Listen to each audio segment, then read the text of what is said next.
Welcome back to Season 5 of Student News. We apologize for our appearance, or lack thereof, but an array of technological difficulties led to our current state. If you tune in next month, we will return to our normal format. Tonight, we'll be covering the upcoming Senate election between Republican incumbent Scott Brown and Democratic challenger Elizabeth Warren. Over the course of this episode, we will hear from local students across the Pioneer Valley in order to discover what this race means to them. Student News starts right now.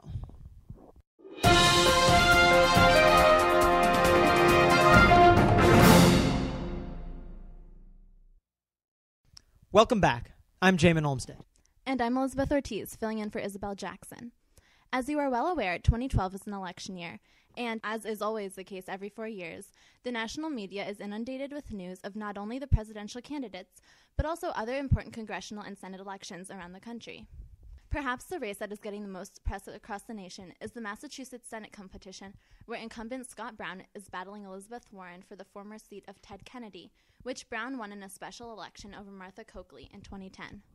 Brown has represented Massachusetts as both an independent and moderate voice for the past 2 years.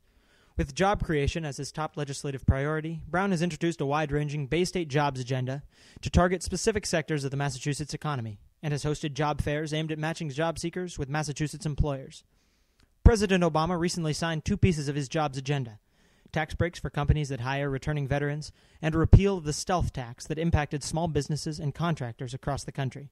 Here is the audio from one of Senator Brown's radio reports. Here's Scott Brown with the Scott Brown Radio Report. Hello, this is Scott Brown. Lately, it's become fashionable in politics to attack success and belittle the achievements of our businessmen and women. You won't catch me demonizing our job creators.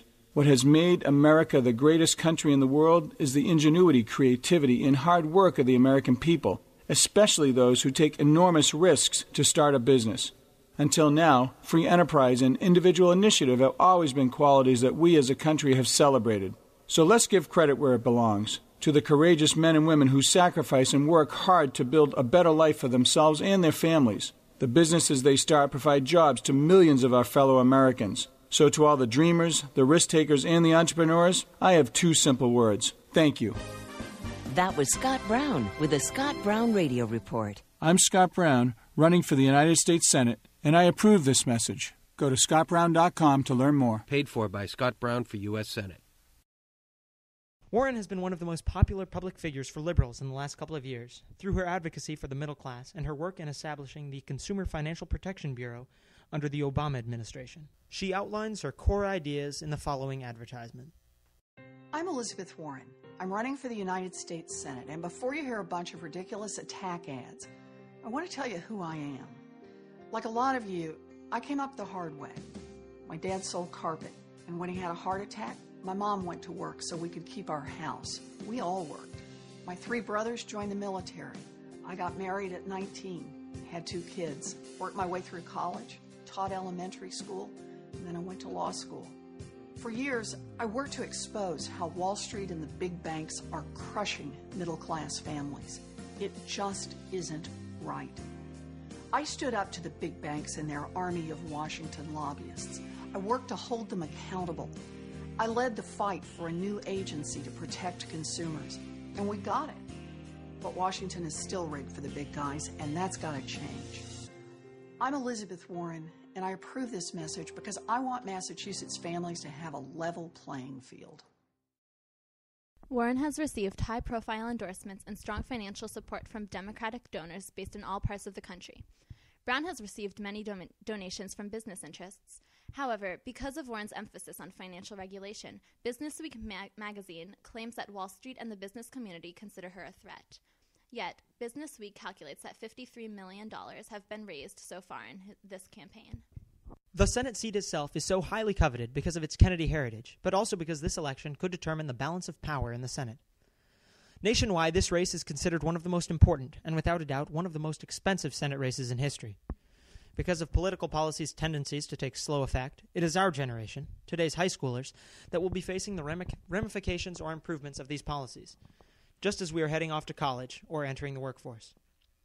Because of the political polarity of our country and the virtual youth of high schoolers around the country, teenagers in the United States vary in terms of their knowledge, interest, and opinions on the relevance of politics. This race has obvious consequences for Massachusetts as a whole. Yet, while the local and national media, as well as politicians from both sides of the aisle, have been stressing the importance of the race, how relevant do high schoolers really feel this race is to them? Are Massachusetts teenagers conscious of what the results of this race could mean for their futures? And do they regard the race as of the same great importance as does the rest of the country? These are questions that our student news field reporters, Jamin Olmstead, Shira Zilberstein, Isabel Jackson, and Zoe Langsdale sought to answer in their interviews with a wide array of local high school students. Take a look. Do you know who's running for the 2012 Mass Senate elections? Elizabeth Warren. Scott Brown, I think he's still on the ballot. I'd say I'm probably above average as far as high school students go. It convinced me to go on the canvas with them a few weekends ago. So I went to Deerfield and I learned a lot about Elizabeth Warren. It was for Elizabeth Warren, so I learned a lot about like what her views were. And like to see what the people around here were thinking of, mostly like for Elizabeth Warren and for Scott Brown, whatever that was. My family, we usually pay attention to politics, pay attention to the news, what's going on in the world, the country, the state. So I'd say probably above average. I'm conscious of it through school. Yeah. My parents aren't very political, so it's not really a subject talked about in my house. There's some kids who really know their stuff and are very into politics. Yeah. And they talk about it a lot, and the teachers tell us a lot. I think maybe the most important aspect of what the two candidates are, their views, perhaps reproductive rights for Elizabeth Warren, and then on the other side, I'd say maybe the most important thing for Scott Brown is his message of bringing the normal guy into Washington, bringing his truck into Washington. Whether or not you agree with the message, that is a message that we all can support. Well, I never approved of Scott Brown in the first place, really. He ran when I was in 8th grade, and so I was taking a class called Civics at that point. We had to study the election. And I just, he didn't like what he stood for. I don't remember the details of what it was, but I definitely preferred Martha Coakley over him. It was a shame that she ran so many attack ads, because that was really what kind of killed her campaign in the first place. But I like Elizabeth Warren. She stands up for a lot of the disenfranchised groups, like women, which is definitely a disenfranchised group in this election. I think it is prominent in our lives today because she is a woman, but honestly it's nothing close to Hillary Clinton. I don't think people think about it as an important election because she's a woman. I think it's an important election because of the balance in the Senate and because she has the ideals of many people around me, so everybody's more interested. Well, I guess I'm not really sure about the candidates' two views on education, but I also feel like there are not going to be any totally drastic changes that pertain to my education that they would have sole power over. Well, I don't know that much on education. I mean, I know that I know a lot about their fiscal policies. I know about budgetary policies, etc. I don't know too much about their education policies more specifically. However, I have been told that, obviously Massachusetts still has the best public education system in the U.S. under Scott Brown, and I'm positive that obviously Elizabeth Warren, as a social democrat, isn't going to harm that in any way, shape, or form. I think that when it comes down to funding, that's really just a question of budget. It doesn't really a question of what necessarily people in the government stand for. It's what they can afford. But when it comes down to what people are tested for, English and math, there's a lot of focus on that instead of social studies, science, arts, and those are things that can really help your scores in English and math, but they're being tossed aside so you can focus more on English and math, which often proves to be detrimental. I don't want to go this far back, but all teachers, or most teachers, are publicly educated themselves. They go up through the system themselves. They raise students from the age of preschool, kindergarten, all the way up. And if you look across the globe, math and science scores are one of the most important deciding factors for really, success, at least modern day, for a lot of countries. Who's risen to the top and who's kind of slowly slipped down to the bottom. And it's also very important in deciding who's going to be getting the best jobs in the future, who might be the economic powerhouses. And, I mean, education is maybe single-handedly the most important thing for the future. So you have Scott Brown, who's a Republican.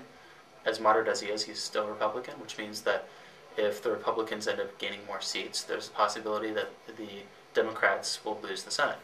And if the House retains control of Congress, then, and Mitt Romney wins, they would have control of Congress, Senate, and the executive branch. And as the and under Mitt Romney, they could also appoint new Supreme Court justices who would also be maybe biased towards the Republican side or a little bit more lenient towards that side. So yes, this is very important without a doubt. It is a very important election. Something like this, it's just one Senate race. However, on the national level, the number of Democratic, Republican senators within the Senate is very important to the policies, what the president tries to do, what Congress tries to do, etc. And something like this can tip the scales in the direction for change. I think that's very important because it affects us. What Congress is able to accomplish obviously affects what our country does, what we do, what I do, what my peers do. For the presidential election, I would say that the two candidates are so drastically different that it is important at this time because the next 4 or 8 years are going to be so important in our this lives. election is going to be so pertinent in the next 4 to 8 years that it's really good. It's really important that younger kids, teenagers, young adults do step forward. These issues are going to be so important. Issues like this are going to dictate how we live our lives, how our country operates in the next 20, 30, 40 years. And these issues today aren't just today's issues. They're issues that are going to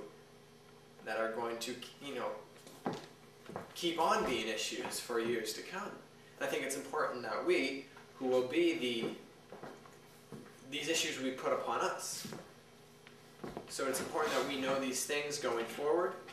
We're involved in our government. We have a say. We have a voice.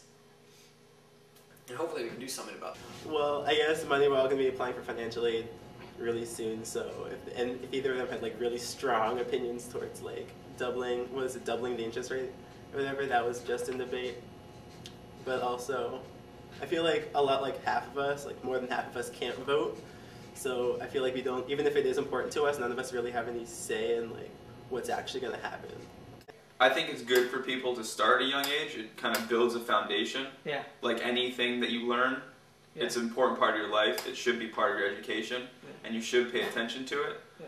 With that said, I think that most students don't really care about it because they're so preoccupied with their schooling and creating a good future that they actually have charge over.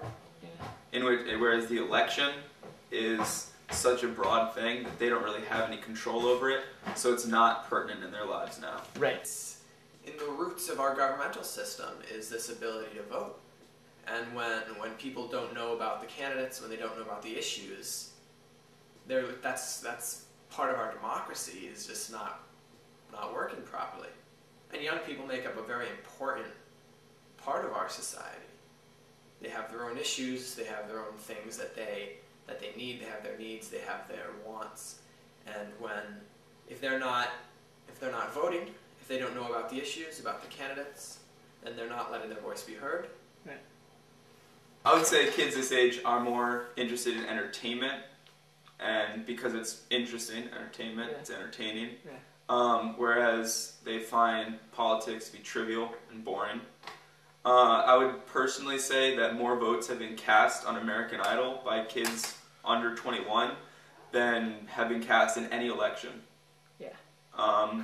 And this may seem like a surprise to some adults, but honestly, that's what's relevant in our lives right now. People like first-time voters, like just turned 18, are gonna want to vote more often than people who have like been voting for a while and are like not really paying attention to what's really going on? There are a select few, Yeah. but honestly, there's only maybe a handful, I could count on my hands, that Yeah. are able to vote Right. and want to vote. So the people who actually can make a difference, there's probably only one or two that actually care. I don't think they really care much. I don't think they understand that the balance is kind of on edge in the Senate right now. Yeah. I don't think that they understand this is an important election. Yeah. Just for Democrats, for liberals, for women. Yeah. I don't think they really understand all the effects that it can have. It's really just another election. Right. Maybe if you've just turned 18, it's exciting to vote. Right. But I don't think it's exciting because of what can change. More people in my class, my school, I believe, are more interested in presidential election. I think, despite it being an important race, I think that if you were to look at the majority of high schoolers would really not know what's going on. They might not recognize the names. Oh, Elizabeth Warren, I like her. Ooh, Scott Brown, he's, I like him, I don't like him. I think but most of this is things they just hear, snippets of what their parents see, snippets of what, they're hearing on the radio, but they really don't know, the issues, they don't know the differences between the candidates. Oh, he's a Democrat, I don't like Republicans, go Right. Democrats. Right. There's only a select few people who actually are aware of what they're voting for at this age. Right. It's more, I'm just going to kind of throw my pebble into the pool. So when it comes to voting, I really don't think many of them will vote for one. And if they did, I'm not sure how many of them would be making an informed decision. There certainly are some there. I don't mean to discredit that at all. There are many very informed people within Massachusetts teenager group, but I feel that in general, your average high schooler probably knows very, very little about the election. It might not seem like a lot because you're just thinking in your, just you, Yeah. but if 10 students from every school around the country go in and make a bad decision, that could change the election. Right. Which is scary because they don't know what they're talking about most of the time. And even the high school students that are educated, they're still young. No Right. matter how intelligent you are, how political, what kind of political thinker you are, Yeah. you still don't know what you're talking about. I think in general, kids who within the past 4 years have just come of age of being able to vote, Yeah. in most cases, they are going to make the rash decision because they don't know enough. And they think, people tell them, oh, the decision you make now will change your future, kind of sculpt it for you. You're the up and rising generation. Yeah. But honestly, your views now are going to be so different from the time that it actually will affect you that the decision you make now could be completely irrelevant in the future. Right. And so I would say that kids should really contemplate it and think about the adults that they admire and look at their decisions because they're probably going to become more like them. Right. I would say almost 100% of the time they're going to have the same opinion as their parents. Not necessarily their peers, Right. but definitely their parents, teachers.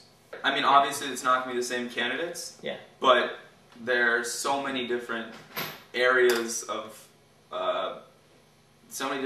that these candidates will cover that there are specific things that you like now, but other things that are hidden might kind of ruin something in your future. Right. Not only is that those kind of decisions are going to stay with you, and your kids will probably, most likely it will have the same effect on them as it has had on you. Yeah.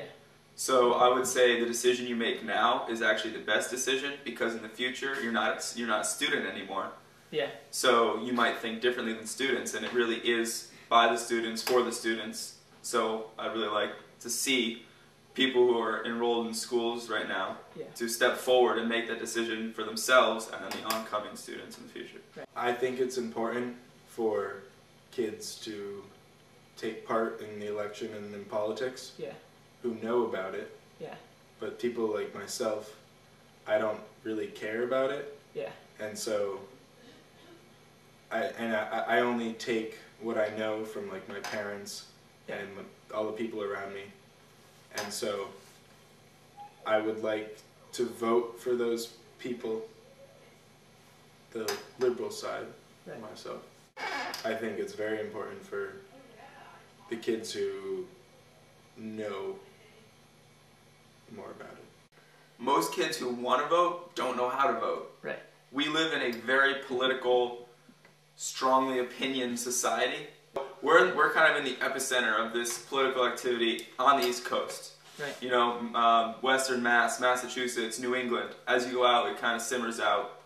But just where we are, it's so easy to... I mean, anybody you ask can give you advice on what to do. Everybody has an opinion. Everybody's aware of what's going on. And everybody cares. There's a strong diversity of thought. And so I think it's really a different kind of vibe around the election in this area. And if you travel around the country, you're going to get very different scenarios where kids have no idea what's going on. They didn't even know that you could vote at 18, which seems absurd, but I'm sure there are areas where that's the case. Right. This is completely irrelevant to them. They don't even care about the election. They feel that they're not affected by it. They have more important things in life. Right. So I think it's dangerous to give kids who are 18 the ability to vote because they're just not educated in that area. And I think we're kind of shielded from the truth about that because we live in such a socially and politically aware area. Well, I don't, quite honestly, I'm not sure. I'm still undecided on who I'm going to vote for the senatorial elections. The reason being is that you have two very, well, at least, very liberal on the national scale politicians. I myself am more liberal than I am Republican. And they both have strengths, without a doubt, both candidates. I mean, you have Scott Brown, who's one of the most moderate, calls himself the second most moderate Republican in the entire country, which is true. And I think that is definitely something you need in the modern day. You have one of the most polar Congresses that we've had in the last 70 years. And so you need people that are willing to go across boundaries, shake hands. At the same time, you have someone like Elizabeth Warren, who has so much knowledge on the subject of the economy, especially since she was in charge of putting in procedures to make sure that people's money were safe and that another 2008 financial crisis couldn't take place. She was in charge of basically, from the Obama administration, of setting up a lot of these protocols to make sure that money was no longer abused by the financial system. I would say first-year voters, the percentage of teens that actually are making the decision because of a specific topic or idea that their candidate has is probably 1%. Yeah. And that's in the highest percentage of people who care area. I would say that given what I've experienced, given what I've seen, given what I've heard, I would say that kids should not be pressured into voting because anybody who needs to have that extra push to make their decision does not have enough knowledge to make that decision. If they don't want to do it by their own will, they shouldn't. Well, I mean, you only want the people voting. The only people you want voting are the people who care. They say, well, everybody should have a voice, but you only get a voice if you care about the topic. I mean, senatorial or presidential, I mean, any election, I feel it's your obligation to vote. Well, for teens, something like that, we need people that in leadership positions in our government to know what's going on in our lives, what's going on in the lives of our siblings, our parents, our grandparents. And that's what's important. We don't need the people in Washington doing what's best for large corporations, different special interest groups. We need what's best for the people of America, people like you, people like me. Thank you and God bless. Thanks to Jamin, Shira, Isabel, and Zoe for providing us with those interviews. Both of the candidates have strong views regarding education policy. While U.S. Senator Scott Brown and his Democratic opponent Elizabeth Warren agree that many steps need to be taken to improve public education and reduce the cost of college in the United States, their views on how to do it differ. Brown believes that students and parents should be informed where colleges and universities spend their money, while Warren supports more investments in education and technical training and grant programs. Elizabeth Warren believes that student loans should be forgiven for people who support their communities through service, while Brown believes students should be allowed to refinance college loans for lower market rates. In June, Brown voted for a student loan rate extension legislation, which included a transportation bill, while Warren helped the Consumer Financial Protection Bureau create a fact sheet and other services to help students better understand their loan options.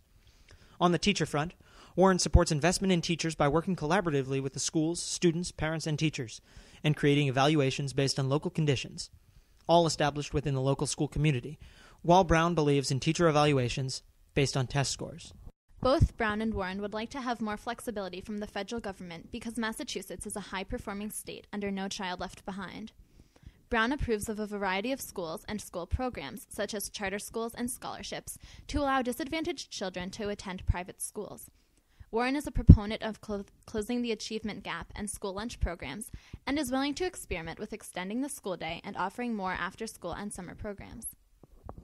Scott Brown gave his views on education in a statement released by his staff in 2011, which states, quote, Senator Brown believes our public schools are facing unprecedented challenges, with shortages of funding and a lack of flexibility in federal education policy.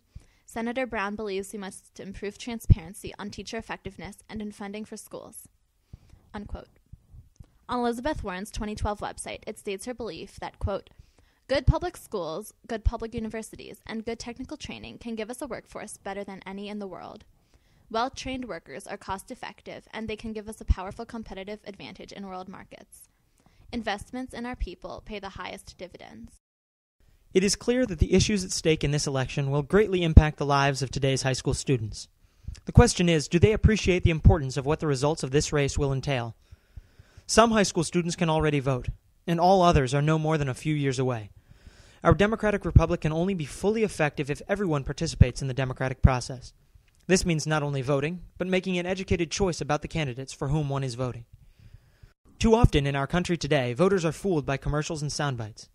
They neglect to do the research on our government and the potential candidates for that government in order to determine their best interests as a voter. That process of becoming an educated voter and a contributing member of our democratic society must begin at a young age. This year's Senate election between Scott Brown and Elizabeth Warren is an excellent opportunity for students across the state of Massachusetts to begin to be involved in our democracy. Despite the fact that many students are not yet of adequate age to vote, we should all take an interest in this year's election. As young adults, we should choose a side and begin to discover where our political allegiances lie, because this election could be a watershed moment, and the effects of 2012 very well may be felt by our generation for years to come. The candidates stress the importance of this election. The political experts stress this as well.